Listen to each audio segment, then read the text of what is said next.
I keep coming across these fun facts in a place.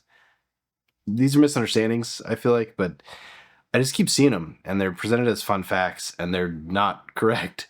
So I don't know if this is a common experience or if I'm just Beep. I don't. Yeah. So here we go. Let's just go through the top five non facts and what they really are. So number one, there's a black hole at the center of our universe.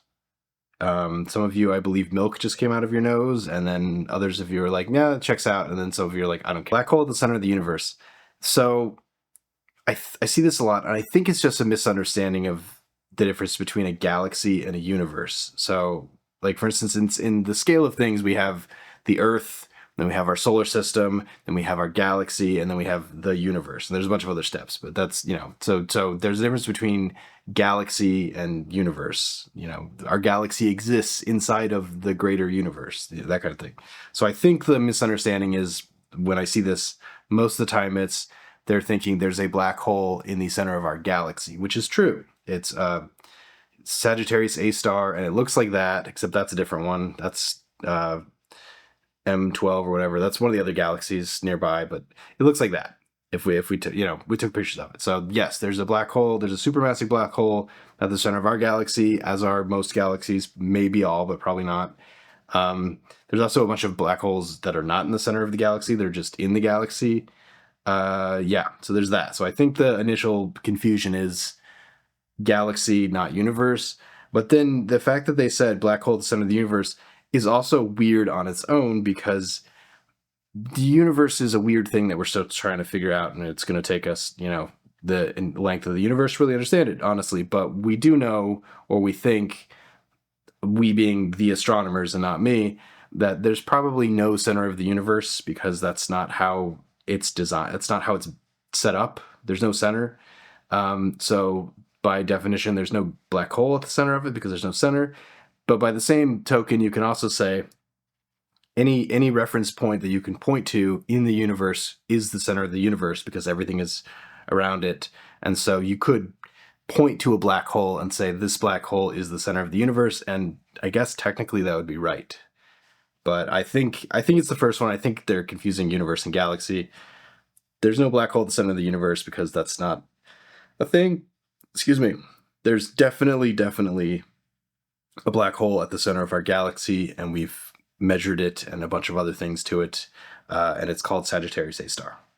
Amongst the tons and tons of other black holes, because black holes are basically just giant dead stars, and if you look out in the night sky, there's a lot of stars, so there's a lot of black holes too. Anyway, number 2, whales are descendants of wolves. This is a new thing, because archaeologists keep discovering these sort of whales with feet or vestigial limbs, and sometimes the feet hang outside the body and sometimes they don't. So yes, at some point in ancient history, 50 million years ago, the predecessor to a whale was a land-walking mammal that fished in the water, that hunted in the water and swam. And over time, that evolved into what we understand to be whales. Was it the same animal that evolved into like wolves? No, but if you go further back, you could probably find a common ancestor between whales and wolves, the same way you could find a common ancestor between like humans and lizards. Like it's not that far of a difference. Obviously wolves and whales have similar hunting, so it's probably like 60 million years back. There's a common ancestor there, but at best you would call it an ancient wolf, but you'd probably call it just like an ancient aquatic predator. Otters have a similar lineage that's not connected to whales, but they kind of have the same vibe going on, that what would become whales. So you could sort of extrapolate that if otters continue evolving the way they do, they might become another version of a whale, for instance. Aren't seals and sea lions close to bears? So no, whales are not descendants of wolves, and they're not. I mean, they're cousins in the same way we're cousins to other mammals. I mean, it's not the same as humans are cousins to chimpanzees. It's a little more complicated than that, because Wolves continued evolving on land. Wolves and dogs are close, obviously, but whales have been in the water since a very specific point. I think they're closer to whatever. But again, whales did not evolve from hippopotamuses either. Hippopotamuses evolved one way and whales evolved a different way, but they do share a common ancestor, probably, if you go back far enough. So whales did not evolve from wolves. So it's cool, though. It's cool that we figured out that mammals lost their fur when they started swimming deep. I think that's cool. Anyway, number 3.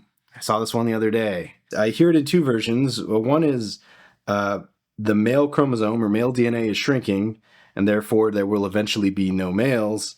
And then I've seen the other side of this too, which is the sort of the Jurassic Park of it all, which is frogs don't have male DNA, therefore all frogs are women.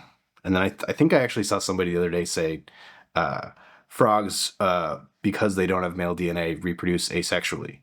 Again, the first part of the idea, the fact that they don't have male DNA, that's true. That's a thing. There's a bunch of species of bugs and lizards and other stuff that no longer have male DNA, male chromosomes, but they still have males. And we're pretty sure that's what's going to happen. Again, scientists is the we, I'm not part of the we, are pretty sure that if when that happens to the male chromosomes in humans, we'll still probably have males because that's a thing. I mean, the biology is more complicated than these chromosomes mean this. It's a little bit more nuanced. I mean, like, on a slightly more confusing tangent, honeybees, if they lose their queen and they don't have another queen, they will pick one of the drones in the eggs, one of the egg drones, and they will feed her royal jelly and she'll become a queen. And that has nothing to do with the fact that she has queen DNA, because they all share the same DNA. It was an outside influence. And then what's crazy is once she becomes a queen, she can lay drones, and those drones can be male and they can be female. Because I forget what the male drones are called. They're called something else. But, most honeybees are female, but the males are also what she breeds with. So she literally makes the males that she breeds. Like, biology is insane. And I barely understand it. I'm not a biologist, but it's a fun thought that eventually male are going to breed themselves out of existence because DNA is shrinking. But that doesn't seem to be what actually happens at all. But it's a fun thought. So it's a fun apocalypse. Anyway, this is an honorable mention.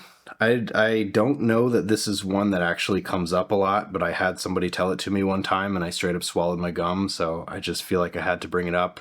I grew up in the snow belt, so it snowed all the time. It was just the thing that happens. The snow covers the road, and I had somebody tell me while we were driving on a snowy road, I love it when it snows because it covers the lines, and then we can just drive however we want. And I was like, what are you talking? What? That doesn't make it. So to be clear, if something covers the lines on the road, you're still expected to follow the rules of what the lines of the road are implying. You're supposed to not drive on the shoulder. You're supposed to not cross the double yellows into oncoming traffic. You're supposed to treat it like a road. If anything, if the snow is covering the lines, you should probably be more cautious, because now you don't have reference points, which is the whole point of the lines on the road. So yeah, somebody told me one time the lines don't matter once they're covered up, and that's nuts. That's just straight nuts. Anyway, moving on. Okay, so number 4, Mercury in retrograde means Mercury travels backwards. I'm not going to get into the astrology of it all, but again, I think this is just one of those astronomy just misunderstandings about how orbital stuff works. So it's like, how far down you want to dig. Let's say, for instance, okay, let's start here. All the planets in our solar system orbit in the same direction. They also orbit on the same plane just because of how it shook out, because that's just a thing that happens. But they all orbit in the same direction at different speeds, and the inner orbits go much faster because of how gravity works. But all the planets are orbiting in the same direction, and usually when it's drawn, it's all orbiting clockwise. But it's actually the opposite. Like if you looked from the North Pole down onto everything, they're all orbiting counterclockwise. It doesn't really matter for the sake of the Mercury in retrograde argument, but yes, all the planets are orbiting in the same direction. None of the planets change directions in their orbit. It's a point of view thing. It's not even an optical illusion. It's a point of view thing. So let me try to draw this. So, okay, so we see? We can see. Okay, so let's say this point in the middle is the center of mass. So the sun, for instance, we'll say this is Mercury's orbit, and then we'll say this big orbit on the outside will be Earth's orbit, okay? And they're all going the same direction. They're all orbiting, clockwise. So let's say Earth is right here and Mercury is right here. And so when you look over at Mercury, it looks like it's going the same direction as us. It's just going faster than us. So it's going from right to left, as we're both traveling from right to left. However, because of physics and orbital mechanics and mass, not only is Mercury orbiting faster because it has less distance to travel, but it's also because of mass just orbiting faster in general. So, say, for instance, Mercury in the same amount of time gets to here, whereas the Earth gets to like right there. Well, it still looks like it's going from right to left from that point of view. You can draw the thing. But then you have a situation where Earth is going to go, just a little bit further forward, and Mercury is going to basically pass behind the sun, but the sun is so small that you're going to be able to see it most of the time. And so now, from our point of view, it looks like Mercury has gone from left to right. But it's just because we're seeing the other side of the orbit from our perspective. So it's a perspective thing. If you're watching from a planet on an orbit outside of the other thing you're watching, there's going to come a point where it becomes retrograde, where it looks like it's going the opposite direction, but it's just doing the other side of its loop. And that's what it is. And so really, from the Earth's perspective, only Mercury and Venus can do this because they're the only planets inside of the ring that the Earth draws.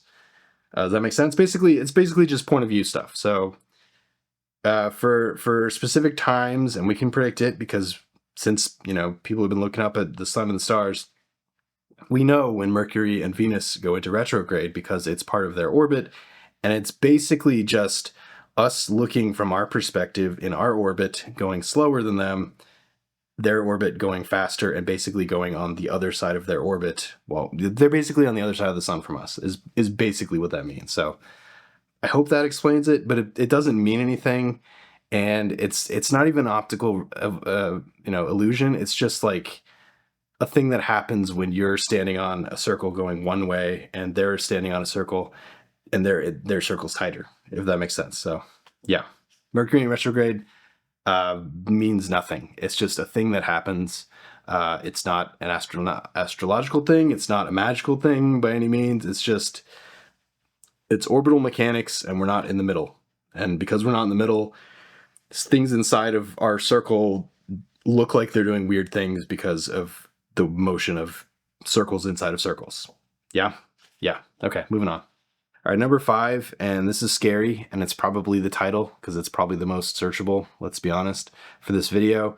Elon Musk, founder of Tesla. To be a founder, to have founded the company, you got to be there at the beginning when it's created, when the idea is registered, whatever, wherever you want to draw the line. And Elon Musk was not there for that. It's these two dudes. They founded the company. They eventually went out for seed money for getting their company going. And Elon Musk was one of the initial investors in the company, one of the larger initial investors in the company. And he did that a few times. And every time he sort of renegotiated his title and contract and sort of worked his way into the company, ultimately becoming CEO, ultimately becoming, I think, lead shareholder. Is he still? I think he is. And more or less pushing the two founders out. And he actually changed his title to founder at some point, which I don't understand how that's legal, like at all. Because if you didn't found the company, how can you have been considered the founder of the company? And he's done this with a bunch of other companies too. I looked at PayPal, but I decided it was not worth. It was more murky. But in the case of Tesla specifically, a very recognizable brand that is connected to Elon Musk, he's not the founder. These other two dudes were. He basically forced him out. One guy's for sure out. The other guy's kind of like still there-ish. But at some point, Elon just decided he wanted his title to be founder, and people accepted that. But if you're not there when the company is founded, you're not the founder. And I think his argument is, well, I put in the initial money that got things going. That's true. You were in the initial sort of, Elon, were in the initial sort of like seed money that got things going. But before that, the idea, the company, the direction, the brand, the two dudes that were involved were together as founders and not him. They approached him as an investor, not a founder. The company already existed. Yeah. So, but yeah, he does this with all his companies, and I think it's just who he is and what he does, and it is what it is. But he's not the founder. You have to be there to have founded it, and he wasn't. So anyway, yeah, and that's it. So these are all the non-facts. Black hole at the center of the universe probably meant galaxy. Black hole at the center of the galaxy, sure. Universe is a weird, trippier question, but also probably not for that.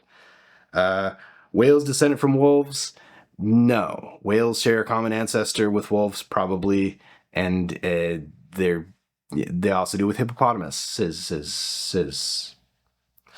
DNA is shrinking, therefore no males in the future. It seems like that's not going to be the case because we have examples of missing male chromosomes now, and we still have males. And, you know, again, I saw somebody saying they only reproduce asexually when they don't have male DNA. That's not specifically true. Some animals do, some animals don't, but there are very specific situations where we know that they don't have any male DNA left, and there's males and they breed with females and they create more offspring. So that's a thing. The covered up the lines with the snow, just don't do that. You know, try not to crash into people when it snows, I feel like is the best advice there. The Mercury in retrograde is just an optical thing, and it's from a point of view when you're on the outer circle looking at an inner circle, and that's really what it is. It's just a thing that happens, and it seems to be grossly misunderstood for I don't know why, and astrology loves it for some reason. And Elon Musk founded Tesla. He didn't, and here we go. So yeah, that's it. If you liked what I did, let me know. Like, share, subscribe. This was a different one. I'll get back to filmmaking stuff next time. I just feel like I had to get this out. So catch you next time.